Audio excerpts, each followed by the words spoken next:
దీనికి ఉదాహరణ చెప్తాను. చూద్దాం ఆకాశం అంతం, వేద్దాం అక్కడే పాదం. విక్రమసింహ సినిమాలో రజనీకాంత్ గారికి రెహమాన్ గారి బాణికి రాసిన పాటలో ఒక చోట రాశాను, మనసు ధనసు మాట బాణం ఎప్పుడైనా తప్పబోదు అని రాశాను. మనసు ధనసు మాట బాణం ఎప్పుడైనా తప్పబోదు అని రాశాను. మామూలు యథాలాపంగా నేను రాశాను, మామూలుగా రాశాను, మనసు ధనసు దాంట్లో ఒక మాట వస్తుంది, గురి తప్పబోదని రాశాను, అయిపోయింది, పక్కన పెట్టేశాను. పాండమిక్లో నేను లలితా సహస్రనామం బాగా చదువుతాను. పాండమిక్లో ఈసారి భాష్యం చదివాను. ఇది నమ్మండి, భాష్యం చదివినప్పుడు ఒక చోట మనోరూపేక్షు కోదండ పంచతన్మాత్ర సాయక దాని అర్థం చదువుతుంటే, మనోరూపేక్షు కోదండ పంచతన్మాత్ర సాయక. సాయకం అంటే బాణం, పంచతన్మాత్రలు అంటే పంచభూతాల యొక్క సూక్ష్మాంశాలు. ఏంటివి? శబ్ద స్పర్శ రసరూప గంధాలు. ఇవి 5 బాణాలు. ఎవరికి? మనోరూపేక్షు కోదండ అంటే మనస్సు రూపంలో ఉన్న కోదండం ఒక ధనుసుకి. ఏ ధనుసు? ఇక్షు ధనుసు అంటే చెరుకు విల్లును. మనసు రూపంలో ఉన్న మనసు అనే ధనుసును పట్టుకున్న అమ్మవారికి 5 బాణాలు అంటే శబ్ద స్పర్శ రసరూప గంధాలు బాణాలు. మొదటి బాణం ఏంటి? శబ్దం. మనసు ధనుసు మాట బాణం. అసలు మీరు లలితా సహస్రం మామూలు చదువుతుంటాను, కానీ పాండమిక్లో కూర్చొని అన్ని చదువుతూ ఉంటే ఓహో ఇది నేను ఎప్పుడో రాశాను, అదే ఇది నేను రాశాను. ఎలా రాశాను?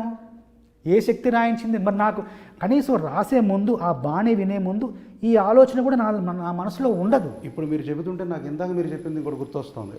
ఇందాక ఒక పాటలో మీరు ఇప్పుడు నుదుటి రీతర గీత చెప్పండి ఒక్కసారి. అది చెమట నీరు చిందగా నుదుటి రాత మార్చుకో, మార్చలేనిదేది లేదని గుర్తు. దీని గురించి మీకు శాస్త్రి గారు ఇదేమిటి అంత పొగరా అని చెప్పని అన్నారు కదా, అంటే మామూలుగా ఆయన కొంచెం ఆత్మీయంగా ఇంత తెగింపాని అదే ఆయన ఆత్మీయంగా అన్నా కూడా ఇది కూడా శాస్త్రంలో ఉన్నదే. మనిషి యొక్క జాతకం, వాడి యొక్క ప్రయత్నం రెండు కూడా పొట్టేళ్లలా పోరాడతాయట. జాతకం ప్రయత్నం ఏది గెలిస్తే అది నిలబడుతుంది.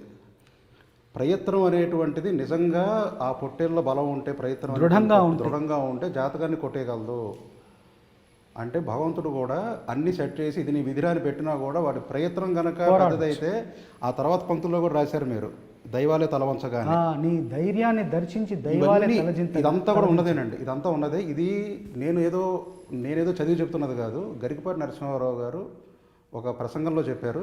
ఇప్పటికే యూట్యూబ్లో ఉంది వీడియో. తలరాతను కూడా తన తలరాతను తాను మార్చుకోగలిగే శక్తి మనిషికి ఉండాలి అన్న ఒక ధైర్యాన్ని, ఒక స్థైర్యాన్ని, ఒక ఆత్మవిశ్వాసాన్ని పాట రూపంలో కలిగించడం ఏ విధంగానూ తప్పు కాదు. అదే నిజంగా. అట్లాగా మనోరూపేక్ష కోదండ పంచతన్మ సాయక దాంట్లో మనసు ధనసు మాట బాణం. నేను ఇది తెలియడానికి ముందే రాశాను. అంటే మరి మనతో ఏదో శక్తి రాయించి ఉంటుంది ఖచ్చితంగా. తర్వాత ఒక పాట రాశాను. చెడుకు ఎదురు పోరాడే మంచినెప్పుడు కాపాడే పిడుగు దేహమీయరా ప్రభు, ప్రేమతో పాటు పౌరుషం పంతం తేజం రాచగుణం ప్రభు, వినయం విలువలనీయరా, నమ్మకమీయరా స్వామి, నిర్భయమీయరా స్వామి, సుజ్ఞాన సన్మార్గమేదో చూపరా స్వామి, సుజ్ఞాన సూర్యుణ్ణి మాలు వెలిగించరా, సుజ్ఞాన సూర్యుణ్ణి మాలు వెలిగించరా రాశాను.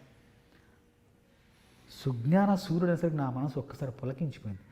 జ్ఞానం అనే మాట నాకు అప్పటివరకు తెలుసు, సుజ్ఞానం అనే మాట నేను కొత్తగా రాశాను. అప్పుడు చూడండి చెప్తాను, రాసి పొంగిపోతున్నా. సుజ్ఞాన సూర్యుడిని మాలో వెలిగించరా, సుజ్ఞానం అనే మాట ఎంత కొత్తగా వచ్చింది. తర్వాత చదివితే, ఏడ సుజ్ఞాన మేడ తెలివి నాకు బూడిదలో హోమమైపోయే కాలము అని అన్నమయ్య గారి కీర్తన ఒకటి ఉంది. త్యాగరాజ కృతి ఉంది, అనురాగము లేని మనసున సుజ్ఞానము రాదు, అనురాగము లేని మనసున సుజ్ఞానము రాదు.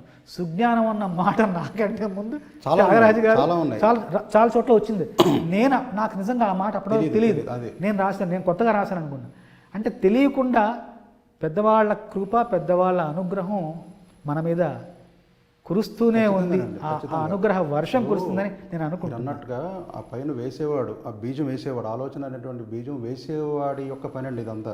అవును. ఆ బీజం రాజమండ్రిలో వేసినా పెరుగుతుంది, హైదరాబాద్లో వేసినా పెరుగుతుంది, అది ఇప్పుడు ఏ కాలంలో వేసినా పెరుగుతుంది. ఆ పర్టికులర్ బీజాలని రకరకాల కవుల మెదళ్లలో రకరకాల కాలాల్లో ఈ ప్రకృతి వేయటం అనేటువంటి జరిగింది అని నేను అనుకుంటూ ఉంటాను. ఇంకొకటి ఉంది ఇంకొకటి, నేను ఈ మధ్య ఈ పాండమిక్లో పాటలు లేని సమయాల్లో చాలా కొంచెం అధ్యయనం చేశాను. ప్రాచీన సాహిత్యం చదువుతున్నప్పుడు ఒక మాట శ్రీనాథుడు రాసిన శృంగార నైషధంలో ఒక చోట ఒక పద్యం, ఒక శ్లోకం చూశాను.